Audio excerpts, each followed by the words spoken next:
Nah, kalau ini kan kita menggunakan concox ya, berarti kita bisa matikan mesin, lacak, sadap ya. Dan ada SOS-nya nih. Oke, ya. Kabel mic ini fungsinya untuk apa? Menyadap ya.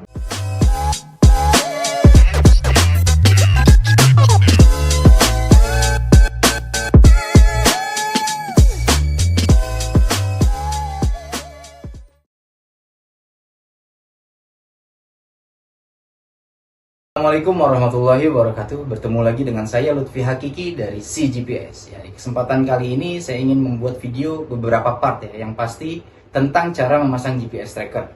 Yang pertama kita harus siapkan dulu GPS-nya, SOS-nya, ya kelengkapan dari dus GPS trackernya. Nah, kalau ini kan kita menggunakan concox ya, berarti kita bisa matikan mesin, lacak, sadap ya. Dan ada SOS-nya nih. Oke, kita jelasin dulu masing-masing part ya. Nah, sebelum kita memasang, kita pastikan dulu SIM card-nya nih sudah terregistrasi dengan cara meregistrasikan, atau jika kartu halu tinggal colok ya. Jadi nggak perlu registrasi lagi. Nah, setelah itu kita harus mempersiapkan ada tes pen DC. Tes pen DC ini apa? Untuk kita bisa mencari strumnya ya di mobil, karena dia mesti ada dua strum yang terkoneksi dengan GPS. Yang pertama strum standby, yang kedua strum ACC on. Jadi kita harus menggunakan tes pen DC untuk mencari strum ya, yang dimana strum itu dua yang harus kita cari. Yang pertama standby, yang kedua ACC on. Strum standby itu untuk menjaga agar si alat tetap menyala, dan strum ACC on untuk mendeteksi kendaraan itu hidup atau tidak ya. Jadi dengan menggunakan tes pen DC ini kita bisa mencari strum yang ada di mobil. Oke. Lanjut ya, kita mengkoneksikan ya dari kabel power ini. Jadi di sini ada 4 kabel ya. Yang pertama merah, hitam, putih, kuning ya. Yang dimana fungsi dari masing-masing warna kabel ini berbeda-beda ya, ditempelinnya berbeda-beda. Yang pertama dipasang ke standby yang merah, yang hitam ke ground, yang putih ke ACC, yang kuning ke relay ini ya. Nah, di relay ini juga ada 3 warna ya. Kabel hijau 2, kabel putih 1, kabel kuning 1. Kabel kuning kita sambung ke kuning, kabel putih kita sambung ke putih. Oke, seperti ini ya. Nanti akan saya jelaskan lebih detail di video selanjutnya. Seperti ini dipasangnya, disambungkan seperti ini. Nah, kemudian 2 kabel ini sisanya kemana? 2 kabel ini sisanya ke starter dan ke fuel pump ya. Teman-teman harus ingat tuh, ke starter atau ke fuel pump, tergantung jenis mobilnya.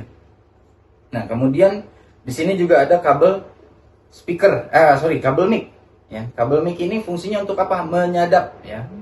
Jadi ini tidak perlu diinstalasi, cukup dipasangkan ke GPS-nya. Sesuaikan soketnya ya.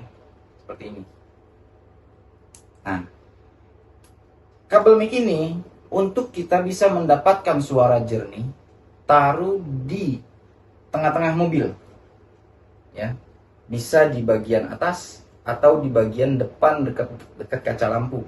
Nah, ini membuat suara dari penyadapan akan lebih jernih ya. Yang namanya kita menyadap untuk seperti kita telepon-teleponan itu nggak mungkin. Karena kalau kita telepon-teleponan jernih, ceritanya ini handphone, kita dekat begini. Ya pasti jelas karena mic-nya ada di sini. Tapi kalau ini kan jauh. Jadi kalau teman-teman kepengen suara sadapnya itu kencang seperti layaknya nelfon, itu nggak mungkin. Ya. Karena tingkat jaraknya itu, jarak dari penyerapan suaranya tidak terlalu bagus karena jauh ya. Seperti itu teman-teman ya. Nah, kemudian sebelum kita masang, sebaiknya kita tes dulu kartu yang sudah kita registrasikan teman-teman. Dengan cara kita buka ya, kemudian kita pasang ke kendaraannya, ke GPS-nya, ke kendaraan. Oke, kita pasang kartunya. Sorry, ini kenapa susah ya? Ini karena kartunya ini. Kita masukin, ya, kita colok, ya. Setelah kita colok, jangan lupa kita hidupkan, ya, sampai lampunya menyala. Nah, ya, untuk menjelaskan lampunya ini mungkin di video part yang selanjutnya. Oke, sampai di sini aja penjelasan saya. Tunggu video saya selanjutnya. Salam CGPS, liatin aja.